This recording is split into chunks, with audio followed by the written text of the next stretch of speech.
دیکھیے جو حالات اس وقت ہمارے ہیں کم و بیش قریب قریب حالات مکۃ المکرمہ کی زندگی میں صحابہ کے ویسے ہی تھے۔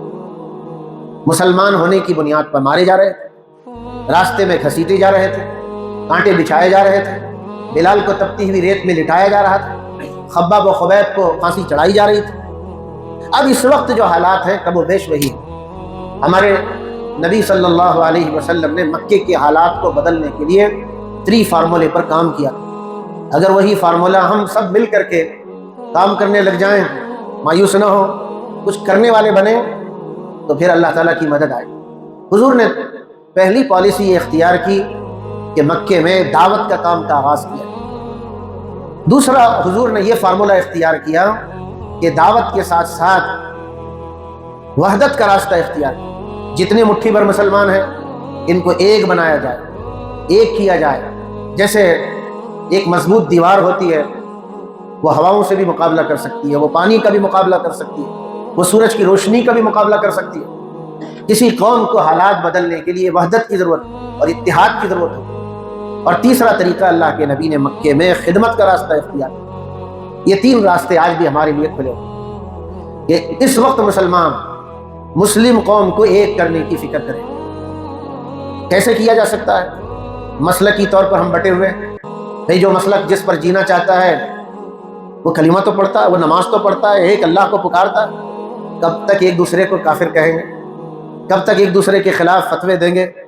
ہم لوگ بھی اب ان چیزوں میں مسلمان سے نفرت کر رہا ہے، جبکہ پوری بھارت میں رہنے والی پوری الگ الگ ذاتیں تھیں، ان کے الگ الگ خدا تھے۔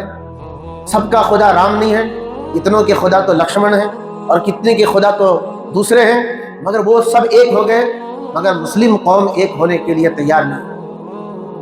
ہم خود آپس میں لڑ رہے ہیں، ایک دوسرے کو سلام کرنا پسند نہیں، ایک دوسرے کو معاف کرنا پسند نہیں، ایک دوسرے کے قریب آنا پسند نہیں۔ اللہ کی مدد کیسے آئے گی ہم پر؟ دیکھیے میری اور آپ کی ایک انفرادی ذمہ داری، جہاں بھی چاہے وہ ایک عالم دین ہو، چاہے وہ ایک عام آدمی ہو، مسلمانوں کو بانٹنے کی کوشش کر رہا ہے، ہمیں اس کو پیار محبت سے نصیحت کرنا ہے، بٹنے والوں کو متحد کرنے کی کوشش کرنا ہے۔ قرآن مجید نے اس کو ذکر کیا، وَاعْتَصِمُوا بِحَبْلِ اللَّهِ جَمِيعًا وَلَا تَفَرَّقُوا، ایک ہو جاؤ، ایک ہونے کے لیے اللہ کی رسی کو مضبوطی سے پکڑو، آپس میں بٹو مت، تمہاری ہوا اکھڑ جائے گی، تمہاری حیثیت گھٹ جائے گی، تم کسی کام کے نہیں رہو۔ اس لیے کوئی جس مسلک کا بھی ہے، اب تعجب کی بات ہے، ایک آدمی سینے پر ہاتھ باندھ رہا ہے، ایک آدمی سینے کے نیچے ہاتھ باندھ رہا ہے۔ اتنی تو ہمارے اندر سمجھ ہونی چاہیے، بھئی یہ دونوں باتیں اگر حدیث میں ہیں تو دونوں عمل کرنے والے صحیح ہیں، اور کوئی چیز قرآن میں بھی نہیں، حدیث میں نہیں، وہ صحیح نہیں ہے۔ ایک آدمی رفع دین کر رہا ہے، ایک آدمی زور سے آمین بول رہا ہے، ہمیں کیا غرض کہ اس کو بری نظر سے ہم دیکھیں؟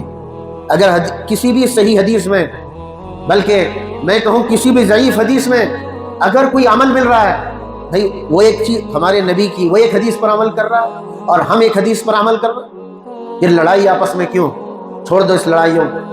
اگر بھارت کے مسلمان اپنے حالات کو سدھارنا چاہتے ہیں، ایک ماحول بنائیں، ایک دوسرے سے ملیں، یہ دیوبندی اور یہ بریلوی اور پھر یہ اہل حدیث اور پھر اس میں الگ الگ فرقے، یہ نفرت کا ماحول ختم کریں۔ بڑا دکھ ہوتا ہے اس وقت، جی تو نہیں چاہتا کہ یہ باتیں منبر رسول سے بتائی جائیں، مگر جب ریالٹی بتائی جائے تو لوگ اس کو برا سمجھتے ہیں۔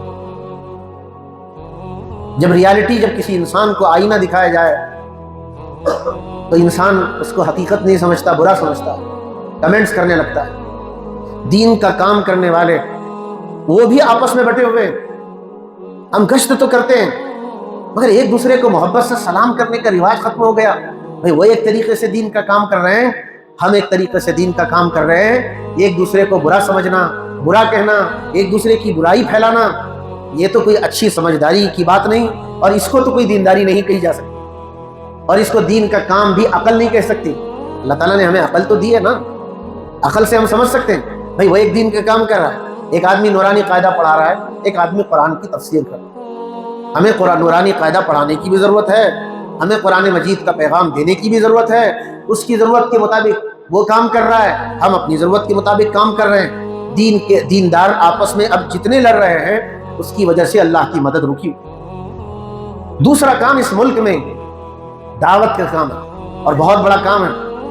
آزاد ہو کر ملک 70 سال ہو گئے، اور اس ملک میں ہم اتنے پرانے ہیں جتنا یہ ملک پرانا ہے۔ 1000 سال کے قریب ہم نے یہاں حکومتیں تو بنائی، لال قلعہ بنایا، قطب مینار بنایا، تاج محل بنایا، لیکن اگر اسی زمانے سے ہم یہاں کے رہنے والوں تک دعوت کا کام کرتے، جس سے ملتے، بھئی یہ تو بتاتے میرا اور تیرا رب ایک اللہ ہے، عمل کے ذریعے بتاتے صحیح کیا ہے اور غلط کیا ہے، پولیٹیکل طور پر پھیلائی جانے والی نفرت کو ٹرینوں میں، بسوں میں، مارکیٹوں میں اپنے کردار کے ذریعے، اپنے نرم بول کے ذریعے ہم مٹا سکتے ہیں۔ بھئی کتنے برائی کا جذبہ تھوڑی دیر پیدا کیا جاتا ہے۔ یاد رکھیے گا، برائی برائی ہوتی ہے، برائی پیدا کرنے کے لیے آدمی سینکڑوں گھنٹے، کئی دن تک محنت کرتا ہے، بعد میں برائی دماغ میں اترتی ہے۔